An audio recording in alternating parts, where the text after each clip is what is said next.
Fala, meus confrades, tudo bem? Quem está falando aqui é Gildeon Sena, da Momento Engenharia, e eu tenho aqui do meu lado. Rodrigo Cardoso, faço parte também da Momento Engenharia. E hoje é o terceiro episódio do Consufis Cast. A gente está aqui invadindo como host esse episódio, justamente para poder entrevistar aqui uma pessoa muito especial, que é o Ricardo Santos, da Aí, meu confrade. Consufis. Obrigado pelo convite recíproco, né? A gente é da casa, então, tanto faz ali o Gideon fazendo a chamada, ou eu estamos em casa aí.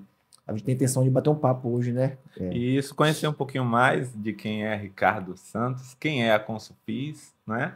Então vamos começar por aí, tá bom, Ricardo? Bora.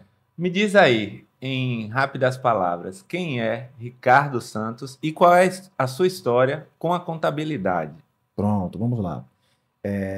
Ricardo, ele nasceu aqui em Salvador do subúrbio, filho mais novo, uma família de 9 filhos, né? Eu sou o mais novo. De família bastante pobre, né? Porque humilde pode ser rico e pode ser humilde, né? Verdade. É pobre mesmo, com escassez de recursos. E aí eu comecei a trabalhar ali na construção civil, na obra, tive a oportunidade de trabalhar na área administrativa financeira, aí eu vim sabendo que era contabilidade através da área de trabalhista. Eu não me contentava, eu não me conformava com o que aparecia no meu contra-cheque. Então, por esse motivo, eu tinha sempre indagações. Algumas vezes o pessoal da obra não me explicava direito, eu ia buscar legislação, buscar pesquisas e fui entendendo como é que calculava hora extra, como é que calculava pontos, folgas. Então, foi com isso que eu comecei a entender, né, sobre a área de departamento pessoal na construção civil e me veio, logo em seguida eu soube que a área de pessoal era a área vinculada à contabilidade. Eu causava um problema porque, como eu sabia calcular as horas, a obra toda me pedia para calcular as horas. Isso trazia problema para a empresa, porque todo mundo batia na porta da empresa, olha, isso aqui está errado. E realmente estava errado. Então foi assim que me vinculou, sair de servente, né, de ajudante ali para contador. Que bacana. Então quer dizer que você começou lá no chão de obra, como servente, e aí a partir dessas habilidades aí você foi despertando seu interesse até chegar à contabilidade que você faz hoje. E Exato. aí a nossa próxima pergunta é: beleza, você começou lá na obra, você se interessou pela contabilidade, se tornou contador, mas e a Consufis, essa empresa que hoje ajuda tantas outras empresas, né, com serviços contábeis? Como é que surgiu a Consufis aí a partir dessa sua experiência aí com a contabilidade? Pronto. O que aconteceu é que não foi assim, não foi nada planejado. Na verdade, como eu disse, eu estava trabalhando como servente, tinha feito um curso de eletricista predial, a gente trabalhar também na obra, continuar na obra, mas como eletricista, né? Cheguei ao cargo de oficial eletricista. E aí, no decorrer disso, eu fui trabalhar na construção de uma faculdade lá em Camaçari. Foi quando um mestre de obra, ele precisava de alguém no almoxarifado, na ferramentaria, e não tinha, ele me chamou. Eu tinha uma semana de obra. Quando ele me chamou, eu até fiquei com medo. Pô, o cara não tá me chamando.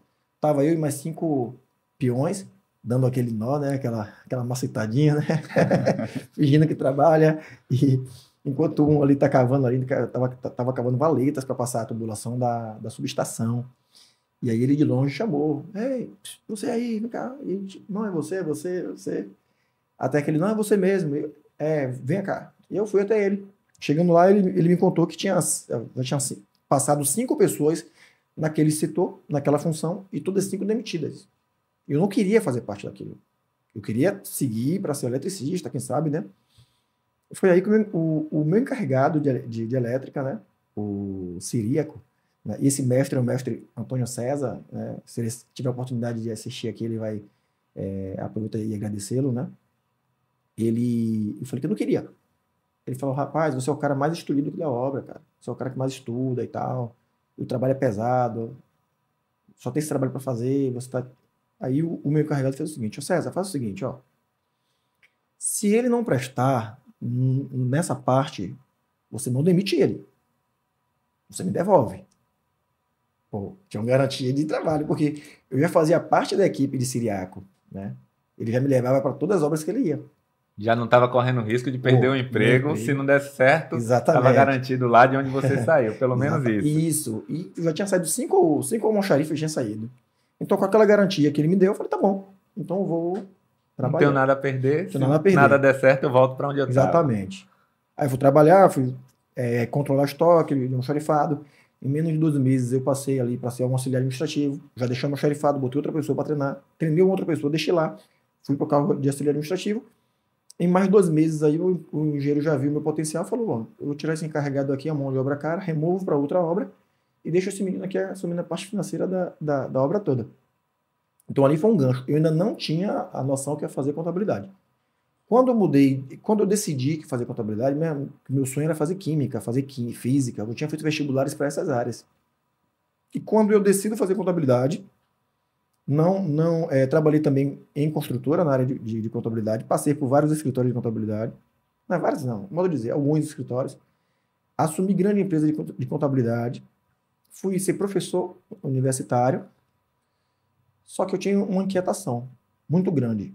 Primeiro, com a cultura das empresas contábeis, porque a maioria das empresas contábeis ela não tem um ambiente próspero, um ambiente bom de trabalhar, e não fazia a contabilidade como deveria.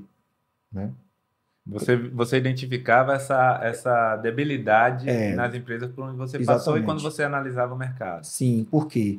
Porque o que as empresas precisavam era de algo mais consultivo e o que os contadores estavam entregando, a maioria, eram guias e folha. E mesmo assim, quando as empresas contábeis eram provocadas a entregar alguma informação, o contador era desinformado. Então, por exemplo, por mais que vocês estejam lá, na Momento Engenharia, trabalhando, aí de repente você vai ligar para um contador, liga para o contador e não sabe nem te responder. Poxa, tem algo aqui que não está certo. Né? Há um estudo do Sebrae que indica que em torno de 70% das empresas abrem falência em 2 anos. Então, assim, claro que não é somente culpa do contador, mas é falta de orientação também. Então, o empresário que é o responsável por isso. Mas se eu tiver um bom contador orientando, ele pode evitar que tenha esses problemas. Então, foi aí que a partir daí eu criei a Consulfis, justamente para atender da metodologia consultiva. Algo que é bem orientado, algo que tem um apoio, aquela coisa mais próxima do empresário. Foi assim que surgiu o Consulfis. Aí eu vou pegar esse gancho do que você começou a explicar aí para te perguntar, para quem não conhece o serviço de contabilidade. Tem uma empresa, mas não tem um contador, eu mesmo faço meus registros lá, eu mesmo faço minha parte de declarações. O que é que diferencia, então, dentro dessa perspectiva que você trouxe e dessa necessidade que você enxergou no mercado, deficiência de algumas empresas, o que é que diferencia uma empresa, digamos assim, de contabilidade convencional e uma contabilidade consultiva? O que exatamente vai diferenciar aí essas duas modalidades de empresa? Pronto. Na sua concepção, claro. Todo tipo de serviço tá indo para uma tendência consultiva, não só contabilidade. Mas todo tipo de serviço você tem uma consultividade ali na prestação de serviço. Então, se você observar, por exemplo, fizer uma pesquisa rápida no Google, tá? Abrir empresa em Salvador, vai aparecer lá contabilidade fazendo serviço de graça. E algumas outras contabilidades pagando, inclusive, as taxas para abrir sua empresa. Que estranho, né? Pronto. Aquilo que ela está te entregando é só burocracia. Porque abrir um formulário da JUNCEB, da Junta Comercial, Receita, e preencher uma informação, isso é tranquilo. Mas te orientar qual CNAE específico, por que aquela empresa não pode ser do Simples Nacional, que é um regime tributário, você mesmo está me escutando agora, tem uma construtora, que está no Simples Nacional, está faturando aí acima de seus 100, 120, 130 mil por mês, cuidado. Você que tem uma construtora que só faz serviço com fornecimento total de material, cuidado, sua empresa não deveria estar no Simples. Tá? Apesar que cabe análise. Mas a probabilidade, não, Ricardo, só faço serviço com material aplicado. Cuidado. É um caso a analisar. Então, Julião, o que acontece? Esse cliente ele vai ser conduzido ao que é mais fácil. Vou te mandar uma guia, não vou perguntar nada. Porque as informações estão na empresa. As informações não estão na contabilidade. A contabilidade pega as informações e joga para mim. Eu que tenho que procurar entender quais são suas dores e te dar a melhor orientação. Se eu tiver pouco conhecimento, eu não consigo te orientar bem. E aí vai fazer o básico, Vou fazer o feijão com básico, feijão arroz. com arroz. O tradicional é esse aqui, você vai cadastrar esse KNAI. Exatamente. Isso lá na frente pode trazer consequências. Não só KNAI, por exemplo. Vamos imaginar o seguinte. Vocês dois resolvem abrir uma empresa hoje, tá? Aí vocês vão, tá bom. E o capital social? E o capital social? Ah, não pensei nisso não, Ricardo. O capital social, coloca qual? Calma, não é assim. Isso. O que é que isso implica? O que é que isso implica? O capital social, gente, é uma responsabilidade que aquela empresa tem perante a sociedade. Então, se você tiver um compromisso com o credor, você tem responsabilidade, porque você tem um capital ali declarado. Só que aquele capital vem de onde? Não, coloca aí 100 mil, sim, Rodrigo, mas você tem 100 mil hoje? Você tem esse lastro financeiro de 100 mil? As pessoas colocam aleatoriamente com capital, ela não sabe a responsabilidade. Ou então também o contrário.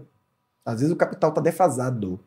Você tem uma empresa, abriu com 10 mil, só que hoje sua empresa está faturando 1 milhão por ano, ela tem máquinas, equipamento, um monte de coisa, e seu capital continua lá 10 mil.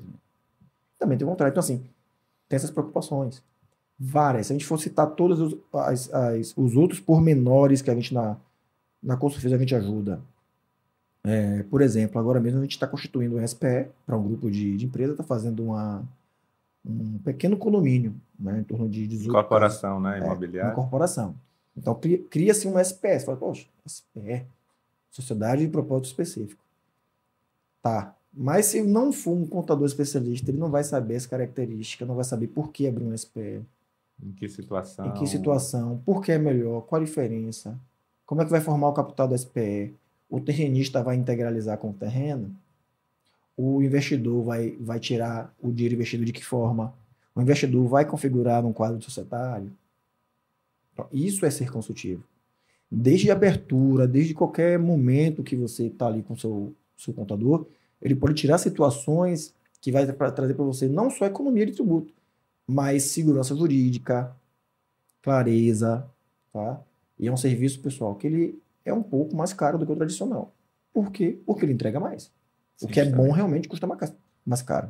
Exato. E assim, a gente é cliente, né, com o Consulfis, e eu posso citar aqui até uma situação em que esse serviço consultivo foi de fundamental importância para a gente em uma das obras nossas, e que uma conversa de 5 minutos com o Ricardo e essa consultividade trouxe uma redução de pagamento de tributo para mais de R$2.000. Então, foram 5 minutos que nos valeram mais de R$2.000 por conta dessa característica consultiva. Então, de forma mais simples de entendimento, essa consultividade está relacionada a entender a necessidade do cliente e entregar a melhor, né, situação ali, opção para que ele tome a decisão e aquilo vai gerar ou economia, Exato, ou retorno financeiro, mas um benefício que se paga ao longo do tempo. Ou melhor, né, que vai ser bem mais rentável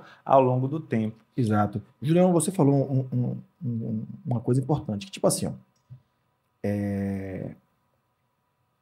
são situações ali que eu contei o caso da abertura da empresa, beleza, eu sou consultivo na abertura da empresa, mas existem outras situações, desde a abertura até um orçamento. Vamos imaginar que você vai enviar um orçamento para o seu cliente para fechar uma obra. Sim.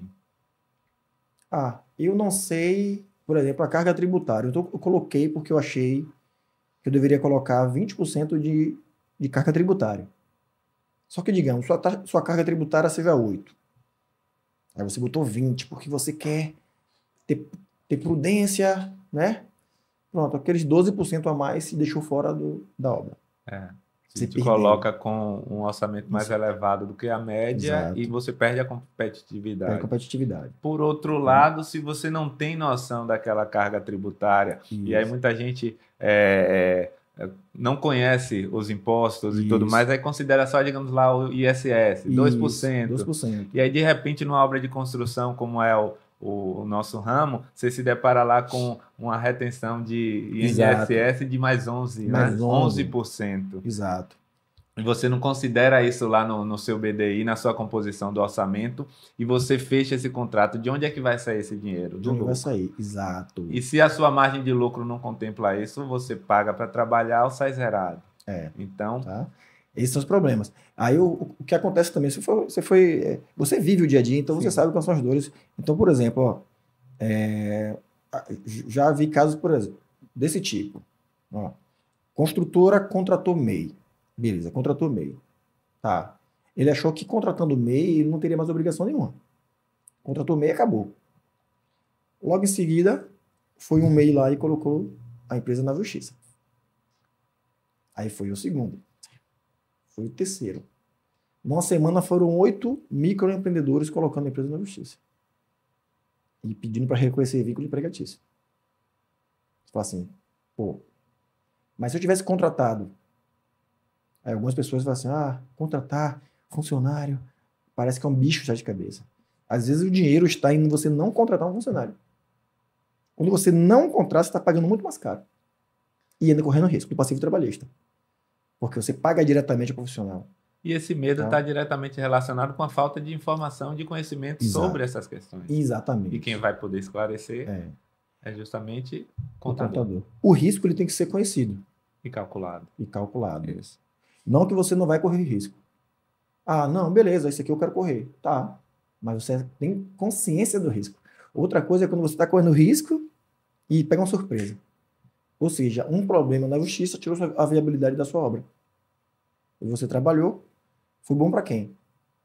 O negócio não foi bom para você. Foi bom para o seu cliente, foi bom para os profissionais que estão trabalhando ali, né? Você acaba sendo até um intermediário. Você pega o dinheiro do cliente e entrega para o terceirizado. E no final você ganha menos. É mais vantável, talvez, ser o profissional terceirizado do que ser o engenheiro da obra. Complicado. E aí a gente chega no slogan da Consulfis, né? Nosso propósito é salvar as empresas através da contabilidade. Que ano foi que surgiu a Consulfis? A Consulfis nasce em 2 de março. Na verdade, é um nascimento meio que... Não é um nascimento, tá? Deixa eu explicar aqui isso. No dia 2 de março foi a data que eu decidi que eu não viveria mais de outra coisa a não ser a Consulfis. A verdade é que eu já atendi alguns clientes ali na mochila, né? No notebook, carregando o escritório nas costas. Mas no dia 2 de março foi o dia que eu decidi não mais trabalhar como contador numa outra empresa que eu tinha e decidi que eu ia viver só da Consulfis. Então, por isso a gente usa essa data 2 de março como a data mais importante. Mas se reparar, o CNPJ tem um pouquinho mais de ano, que foi o ano que eu vim carregando aí sendo um contador autônomo, né? Tipo um profissional liberal. Então, a data de fundação foi justamente essa.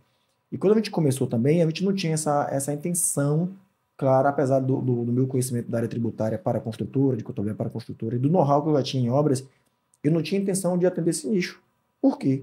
Porque eu achava que era muito difícil conseguir clientes desse segmento. O Brasil estava quebrado, né? Aliás, o Brasil só vive quebrado. Mas naquela época, muito mais aí, né? No momento ali que a Dilma Rousseff saiu, estava ali naquela transição para o Temer, então a construção estava parada. Porque quando a economia do Brasil vai mal, a construção vai mal. É um indicativo. É um setor muito pujante. Ele arrasta a indústria, arrasta vários segmentos, que é uma locomotiva do Brasil, a construção. Sim. E eu falei, caramba, eu vou atender esse público como? Ele, nesse momento, ele está parado, ele está ali meio incerto, as construtoras quebrando, as empresas sendo punidas, né? As grandes construtoras, que é quem subcontrata um monte de empresa. Mas aí eu comecei a ir para vários segmentos, tentar um aqui, tentar outro ali e tal. Só que depois eu analisei melhor, falei, sabe de uma? Isso depois de um ano, depois eu falei, sabe de uma? Eu tenho conhecimento disso, eu sei o que eu faço aqui nas construtoras, é o segmento que eu nado de braçada, então deixa eu focar aqui. Se vier de outro segmento, é lucro. Mas eu vou focar meu esforço aqui comercial, minha comunicação, minha linguagem para o que ajuda, que são construtoras. Aí, a partir daí, vocês, né, encontrou a gente e tal. Essa história você conta melhor que a gente. Aí, justamente, pegando até esse gancho, você falou agora sobre a questão de construtoras, a gente sabe que você foi criado, vamos dizer assim, nascido dentro da obra. Verdade. Então, você é um cara que conhece, né, além da parte técnica, da parte da contabilidade, você conhece como funciona a obra lá dentro. E assim, a gente já sabe que você é especialista na parte de construtoras, por sinal atende a gente muito bem, foi uma empresa que chegou para a gente no momento certo, a gente estava precisando desse crescimento, desse avanço. Mas além das construtoras, hoje a Consulfis atende que tipo de público? Né? Que tipo de, justamente público direto? A gente só não atende MEI. MEI é um nicho que a gente não atende. Tá? Por quê? Porque a gente prefere focar em empresas que realmente precisam de um contador. A nossa metodologia é entregar contabilidade para quem precisa de contabilidade. Então, o MEI ele é mais simples, então não precisa de tanto trabalho consultivo. Não tem muito o que ser consultivo no MEI. Sim. Então, a gente hoje tem, na nossa carteira, temos hotéis, temos autopeças, tá? Temos empresas de eventos, temos empresas de segmentos variados. Mas, assim, não são também 20 segmentos. Talvez sejam 8 segmentos. Sim. Né? Dentro dessa carteira de 8 segmentos, em sua maioria, mais de 60% são empresas de construção, incorporação, loteamento, imobiliária, arquitetos. Mais né? ligados ao ramo da construção, da engenharia e arquitetura. Exato. Se a gente for abrir assim, né, numa grande área, são no segmento imobiliário. Sim. Né? São esses o nosso perfil de cliente. Aí eu queria agora voltar o foco dessa nossa conversa para aquela pessoa que está do outro lado nos assistindo agora e que ou já tem uma empresa nesses ramos aí ou que está pensando em abrir a sua empresa, já está planejando aí abrir a sua empresa. Da parte técnica aqui, a gente conhece um pouquinho, aprende na faculdade, quem é do ramo da construção, da engenharia e arquitetura, e a gente aprende, né, ao longo, né, da nossa jornada que para a abertura de uma empresa você tem que ter ali a preocupação com planejamento financeiro, isso a gente faz. É importante também a questão do planejamento estratégico, né, do segmento do seu negócio, qual é o seu nicho, onde é que você vai atuar. Mas a gente sabe muito pouco e aprende muito pouco sobre a parte burocrática e a parte contábil. Então, para quem está nos assistindo aqui, em relação à parte burocrática de abertura de empresa, o que é que ela precisa se preocupar na abertura de uma empresa, né? E a segunda pergunta seria quais são os cuidados a se tomar nessa etapa aí de abertura da empresa? Certo. O cuidado é assim, os pontos mais importantes desse planejamento é principalmente você já ter um público-alvo, né? Saber que segmento você vai atuar dentro da construção. Como a gente viu, são vários. Então, algumas empresas elas abrem, ela não tem uma estratégia de crescimento para essa empresa. Então, eu vou constituir minha construtora hoje, minha incorporadora, eu vou ter um segmento. O que é que eu vou atender? Vou atender o alto padrão, vou atender a classe C, classe B. Então, você tem que ter isso claro. Depois de ter isso, vem a parte de formalização. Onde é que vai abrir sua empresa? As construtoras têm uma particularidade muito interessante, que elas podem constituir em escritório virtual. Então, você não necessariamente precisa ter um escritório físico, uma sala que você alugou. Você pode contratar um endereço virtual e colocar a sua empresa nesse escritório virtual. Tá? Em qual cidade vai abrir? Uma preocupação. Algumas cidades, às vezes, trazem alguns benefícios fiscais, né? Aqui mesmo a gente tem uma particularidade entre Salvador e Lauro de Freitas. Eu sempre recomendo, se você não tem escritório físico, se você precisa de um endereço virtual, você contratar em Lauro de Freitas. Tá? Por quê? Pronto.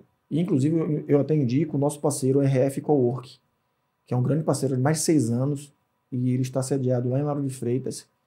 E o porquê? Em primeiro lugar, aqui em Salvador, para constituir uma empresa, tá, gente? Isso não acontece só em Salvador. Na maioria dos municípios no Brasil é assim, pelo menos nas capitais. Você tem uma taxa só pelo fato de abrir sua empresa. Aqui em Salvador você tem uma taxa de um documento que você tem que tirar chamada TVL. Então lá você tem uma taxa chamada TLL, que é taxa de licença e localização. Só pelo fato de você abrir, você vai ter que pagar aí em torno de seus R$700 aí, só porque você está abrindo Dessa empresa. TVL. Dessa TVL. É a taxa única na abertura. Na abertura, tá? Na abertura. Agora, toda vez que você fizer uma alteração que mexer no endereço da empresa ou na atividade, você vai ter que pagar também. Qualquer alteração. Qualquer alteração à atividade aqui em Salvador, você vai ter que pagar isso. Então, assim, beleza, tem esse ponto. Então, imagina, você está pequeno, não tem cliente, vai captar e tem esse custo. Segundo ponto, Lauro de Freitas, ele dá isenção. Salvador não tem isenção. Dessa taxa Dessa específica. taxa. Dessa taxa. Então, no primeiro ano, você constituiu hoje sua empresa. Estamos aqui no mês de janeiro, dia 24 de janeiro. Lá em Lauro de Freitas, até essa data, se você constituir hoje, até esse momento que nós estamos gravando esse podcast, se você for constituir empresa hoje em Lauro de Freitas, se for uma microempresa, uma empresa de pequeno porte, friso essa questão, você não vai pagar essa taxa. Tá? Aqui em Salvador, você acabou de abrir empresa, você vai ter que pagar uma tal de TFF, taxa de fiscalização e funcionamento, tá? Que ela é bem agressiva. Ela varia conforme o faturamento da empresa, mas já vai começar também em torno de R$700 para a empresa que fatura baixo. E essa taxa é anual, né? Essa taxa é anual. Essa não tem jeito. Funcionando ou não, empresa ativa ou não, você vai ter que pagar essa taxa, tá? Olha o que acontece. Lauro de Freitas, no primeiro ano, você não tem essa taxa. Tá? Outro recurso. Lauro de Freitas, né, parece até que eu sou secretário de Finanças de Lauro de Freitas, não sou. Lauro de Freitas, você tem a TFF mais barata do que Salvador. Além disso, você pode pagar em 6 cotas.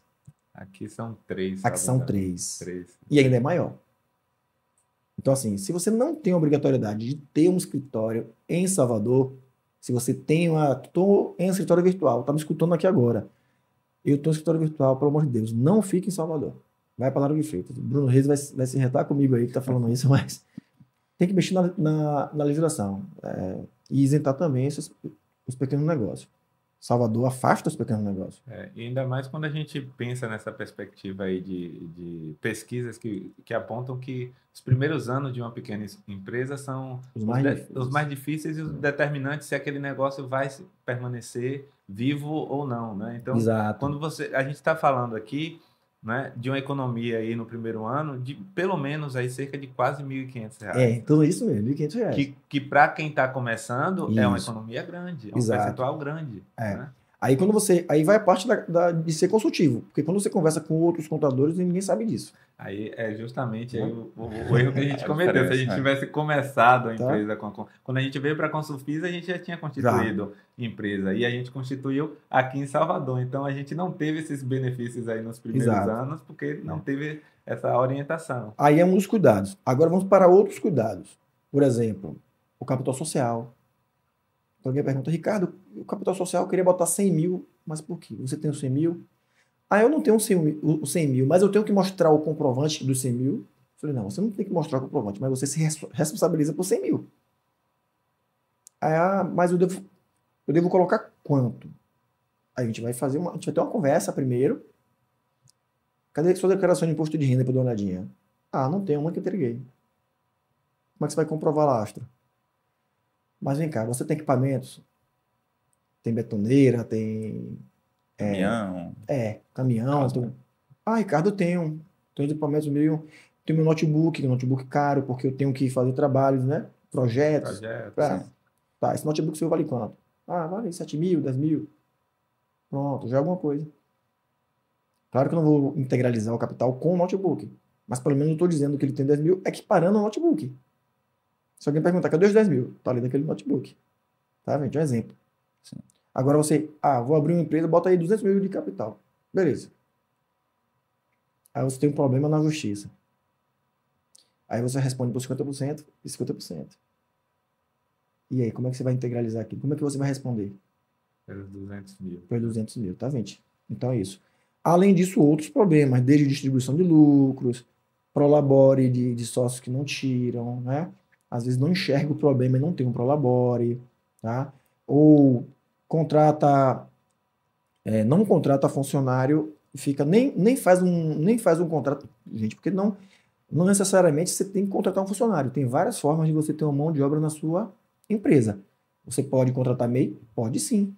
Só que você tem que ter os devidos cuidados. Você pode contratar uma pessoa jurídica? Pode, com os devidos cuidados.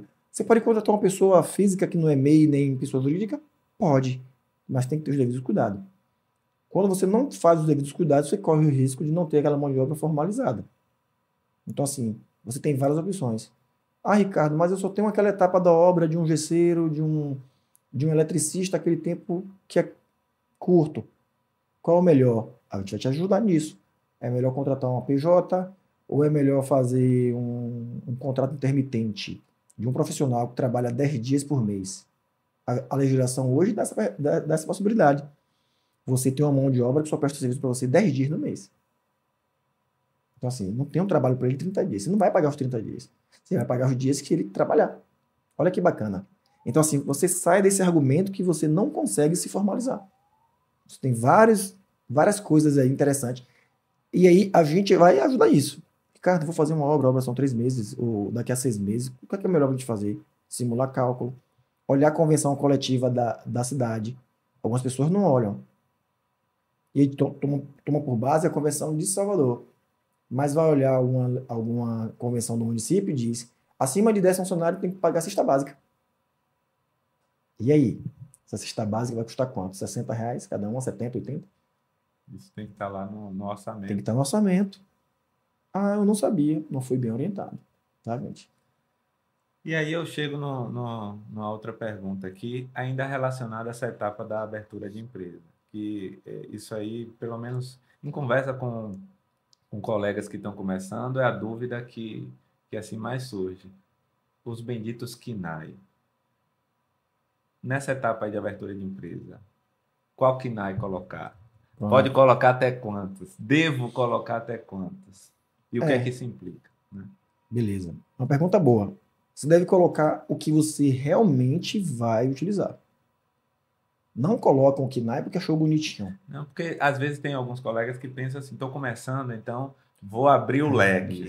Né? Eu não quero perder a oportunidade, eu vou abrir o leque aqui, então vou botar 20 KNAIs aqui, desde construção de edifício lá, até pavimentação, construção de tem lá de represa, sei lá. Vamos botar aqui prestação de serviço também, terceirizado, geral. Geral. Limpeza, conservação. Tudo. Aí quer colocar tudo.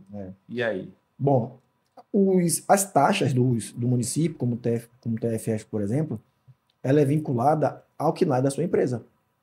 Então, tem KNAIs que têm taxas maiores que outras. Tá? Então, se você coloca uma atividade que você não está exercendo, mesmo assim, essa taxa vai influenciar no cálculo da sua TFF. Então, a recomendação é: não coloque no objeto da sua empresa, no momento que você vai formalizar a sua empresa, não coloque uma atividade que você não vai exercer, porque você pode pagar mais por conta disso. Inclusive, os KNAIs também, eles são importantes para definir qual sindicato você vai estar vinculado. Então, de repente, você coloca um KNAI e você fica com a obrigação de se vincular àquele KNAI. Por exemplo, construção pesada é a diferença de construção predial. São dois sindicatos diferentes. O sindicato de construção pesada tem benefícios que são bem mais pesados, né, do que o sindicato de construção comum. Tá? E muita gente não sabe disso. Aí coloca lá obras de barragem, se queima lá e tal. Construção pesada. Vai ter que se vincular aquele sindicato. Então, olha a obrigação. E outra, tem sindicatos que cobra por capital, pelo percentual do capital. Olha aí o capital influenciando. Isso. Aí eu coloco um capital que não existe e vou pagar um sindicato, né? Se você tiver obrigado. Além disso, problemas na hora de você fazer exames admissionais. Que vai estar lá seu KNAI, olha, você é obrigado a fazer esses exames aqui no funcionário. Eu vou fazer periodicamente exames médicos mais aprofundados. Ou vai pagar uma taxa maior de risco de acidente de trabalho por conta daquelas atividades que você exerce. E aí, como você falou de taxa, se você vai registrar, por exemplo, a empresa no conselho, no nosso caso o CREA, a anuidade que você paga e a taxa de inscrição, ela varia e aumenta conforme o valor do capital social. Olha aí. Até tanto você paga X. A partir de tanto, você paga X mais Y. Então, pode ficar mais caro se o seu capital social também é mais elevado. Antes de eu passar a pergunta para Rodrigo aqui, né, ainda sobre essa questão aqui dos KNAIs e aquela questão dos anexos. Né? Os anexos. Isso é importante também. O anexo ele é do Simples Nacional, né? Dentro das possibilidades de regime tributário que as construtoras podem pagar, né? Como a construtora escolhe pagar impostos? Podem escolher o Simples Nacional, lucro presumido ou lucro real. Aí dentro do Simples Nacional existem alguns anexos. Esses anexos é que vai dizer quanto de alíquota a construtora vai pagar. Existe uma particularidade na construção civil em algumas características. Por exemplo, de regra, as obras elas estão no anexo 4, construção civil. Só que é o seguinte, tem algumas características. Por exemplo, uma simples instalação elétrica. Então, estamos aqui nesse estúdio, vamos imaginar que a gente chama a Momentos de Engenharia para fazer a instalação elétrica daqui. No conceito para previdência, isso não é uma obra.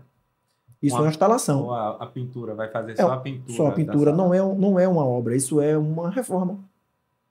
Aí, nesse caso, quando não é considerado que é uma obra no conceito de obra, ele muda de anexo, vai para o anexo 3.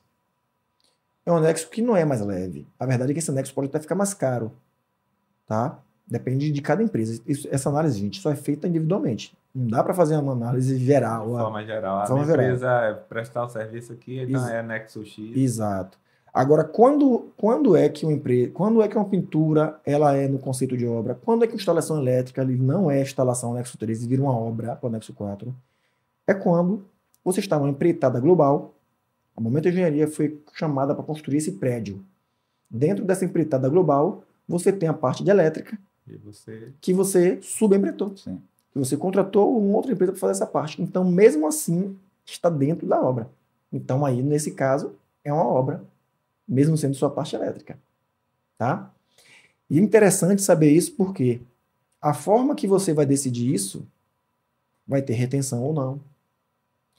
A forma que você... Inclusive, eu estou fazendo serviço no anexo 3, certo? Mas você não pode, então, prestar serviço de construção em obra, porque você só está no anexo 3.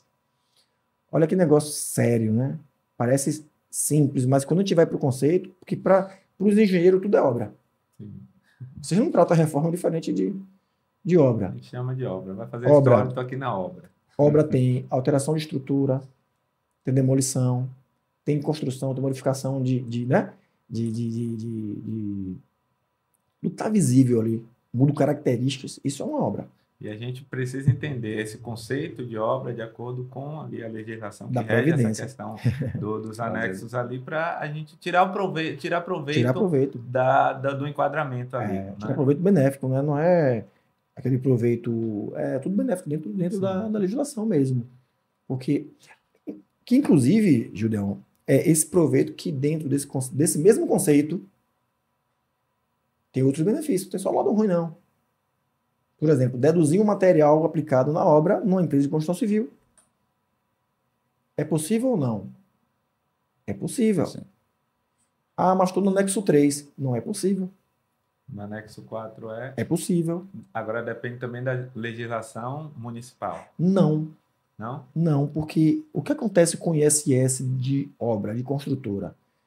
Quem disciplina o ISS? Está lá no artigo 156 da Constituição, inciso 3, dando poder aos municípios para legislar sobre o ISS. Só que as leis do município são leis ordinárias, que seguem uma lei federal, que é uma lei complementar, a Lei 116. Então, tudo que está na Lei 116 de 2003, ela não pode ser quebrada, não pode ser, né, tem que ser observado. Então, na Lei 116, permite deduzir material. Então, não está dizendo ali o município que vai decidir se permite deduzir material ou não. Ele tem, obrigatoriamente, que permite deduzir. O que acontece algumas vezes com alguns municípios? O município permite com um percentual. Então, o percentual o município pode definir. Entre aspas. Por quê? Ele permite esse percentual, aí ele não exige comprovação. Então, vamos lá. Quando você deduz o material aplicado da obra no ISS, você fica obrigado a comprovar para o município cumprir esse material aqui. Você tem que comprovar com notas fiscais que você utilizou de fato aquele material. Agora, em alguns casos, o município permite você deduzir uma parte dessa nota, mesmo sem material.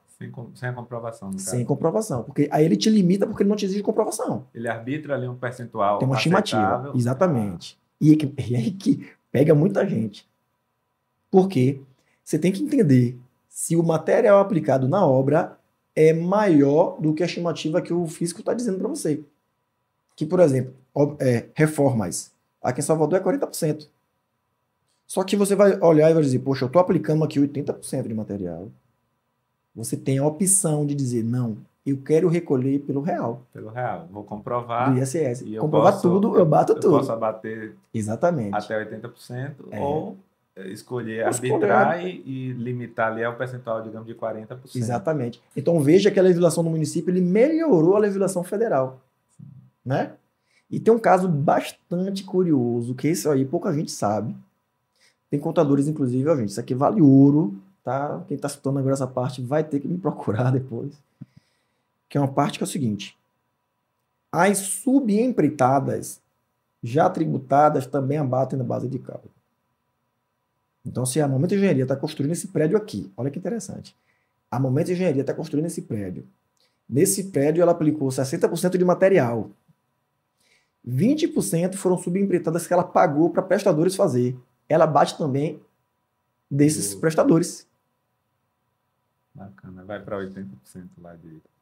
E pouca gente sabe isso. E não vai estar no Código Tributário do seu município isso. Tá? É o pulo do gato. É o pulo do gato mesmo, do gato do gato virado no 60. 60, né? Por quê? Porque é uma legislação antiga, é uma lei de 68, que ainda não está revogado toda a legislação, e aí deixaram alguns artigos em vigor. E quando você pega um contador que não é especialista, ele não sabe disso. Vai lá e conta para ele agora. É aquela linhazinha pequena que tem lá no... na Que assim, observação. a Lei 116, que ela é a lei do município, ela trouxe essas particularidades, só que ela trouxe a particularidade de abater material aplicado. Beleza. Ela revogou um monte de artigos da Lei 406. Só que ela não revogou essa parte de material de subempreitadas. Só que ela também não trouxe no artigo dela subempreitada. Aí tá lá uma legislação com um monte de artigo revogado, mas tem essa partezinha que ainda está vigente. Ainda está vigente, é a brecha. É a brecha. Ah, mas o município não permite. Tem que permitir. A lei. É lei. É lei. Ah, mas não consegui. Processo judicial. Ele vai conseguir tipo, dar viabilidade ao negócio de uma construtora, que inclusive essa construtora veio de Portugal para cá. Estava fazendo serviço no Rio de Janeiro. Não tinha essa previsão no município. E a construtora teve uma viabilidade imensa, porque era obra da Copa do Mundo. Então, estou falando de obras de milhões, quase bilhões ali, ou meio bilhões, e conseguiu através disso. E o cara até hoje é grato e me agradece por essa informação. Ele validou com a consultoria dele, nem a consultoria deles estava ciente. Eu falei, tem isso aqui. Ele, Ricardo, tem certeza? Olha, nossa empresa é uma empresa séria, cara. A gente não pode chegar, é porque eu estava dando treinamento para ele. Ele falou com a consultoria é bastante conhecida, e validaram a informação. Então, tira aí 3% ou 5% de 500 milhões, por exemplo. Dá um dinheirinho bom. Enfim, então, gente, são essas particularidades que não você como empresário, mas seu contador, ele tem que estar ciente, tá? E aí, Ricardo, um ponto bastante importante também que a gente vê, eu já vi vários comentários que é o seguinte, alguns amigos que não têm uma assessoria contábil, dizer que eu vou procurar um contador que ele vai tomar conta de tudo agora e eu vou ficar na minha. A gente sabe que não é assim. Hoje, né, o que tem de responsabilidade a empresa que vai até você e o que é a responsabilidade hoje da Consulfis ao fechar um contrato com a empresa desse tipo? Pergunta maravilhosa. Eu já vi um cliente nosso, inclusive, recém-chegado lá na empresa, ele contratou um sistema financeiro. Aí contratou o sistema financeiro, depois de um tempo a gente falou, não está usando o sistema, não está fazendo nada. Eu, mas aí, não é vocês que vão usar, não? Vocês têm que colocar isso aí. Não, veja só. O empresário, dono do negócio, ele é dono da rotina da empresa. Financeiro é rotina da empresa. Contas a pagar, contas a receber, admissão, as férias, quando você vai dar ao funcionário, é você que decide quando. E eu só preciso te dizer, Rodrigo, você precisa dar férias desse funcionário até tal data, senão vai pagar em dobro. Mas a decisão de quando vai tirar férias não é o que eu faço. Isso. É sua. Controle da jornada do pessoal, de ponto, de quando chega, quando sai, é obrigação do empresário. Agora, lançar o desconto na folha de pagamento é obrigação do contador. Legislação tributária. A orientação é obrigação do contador. Agora, aplicar a legislação é obrigação do empresário.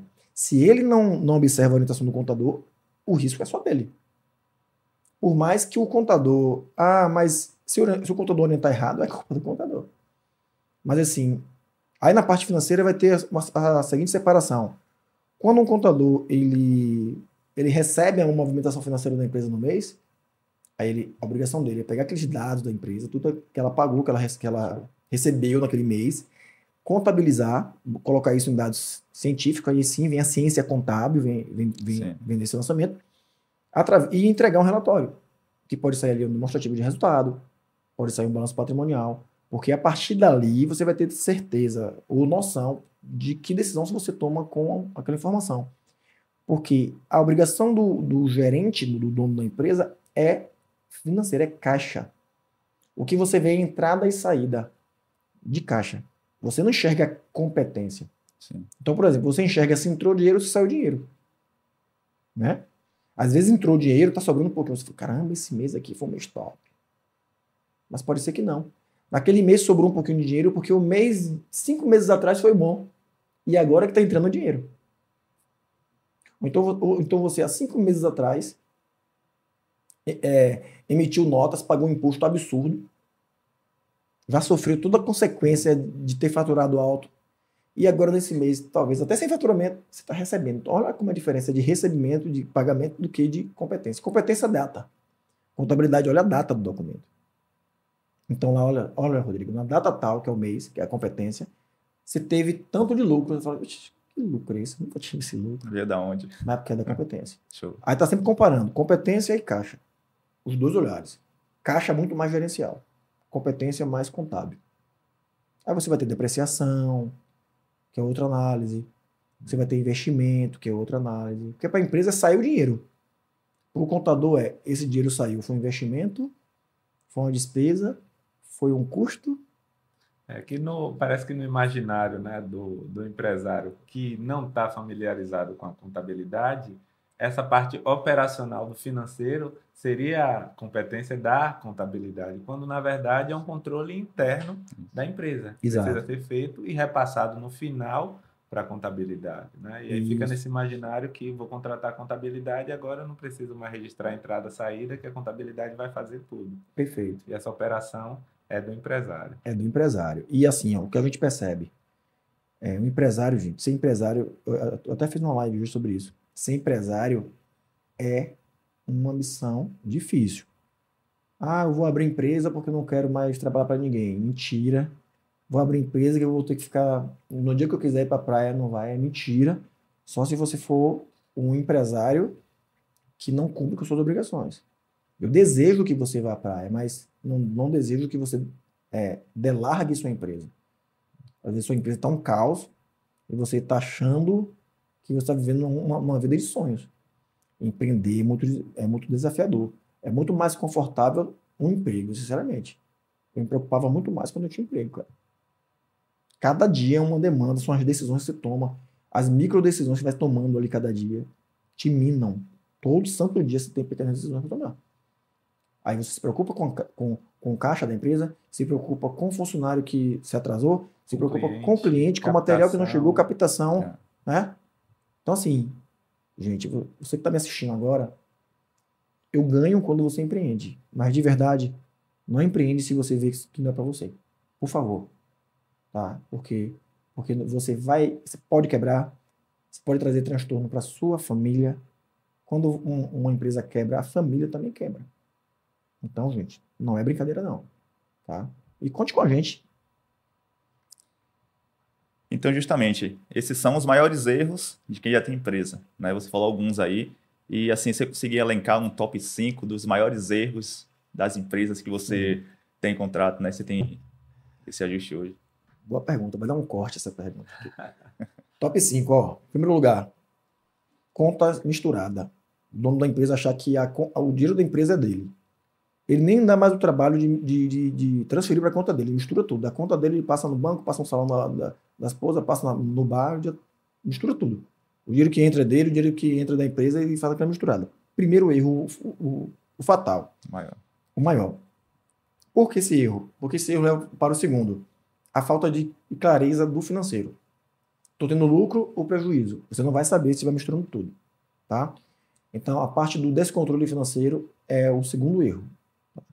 O terceiro erro é você não ter uma boa cultura na sua empresa. Eu vou colocar como um terceiro mais em ordem, a cultura até vendo na frente. Você não tem funcionários engajados, que você fica ali o tempo todo contratando prestadores de serviços.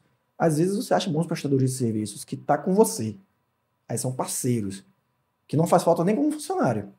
Mas quando você tem um funcionário, que o cara tá fardado, que o cara tem uma logomarca, que tem um nome, dá um pertencimento, né? Sim.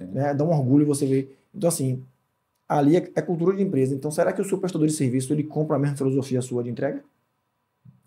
Se você encontrar esse prestador de serviço com esse nível, então beleza. Ele está na sua cultura. Aquele que veste a camisa do time. Aquele que veste a camisa, independente de ser funcionário ou não. Ele faz parte da equipe. Então esse é um erro também. O quarto erro é ele não pensar a longo prazo. Ele enxerga a empresa só para ontem, só para amanhã. Tá? Ele não pensa como é que a empresa dele vai estar daqui a 5 anos. Ele não tem esse planejamento. E o quinto erro, que é o pior, aí, gente, desses 5 erros você coloca na ordem que você quiser, tá?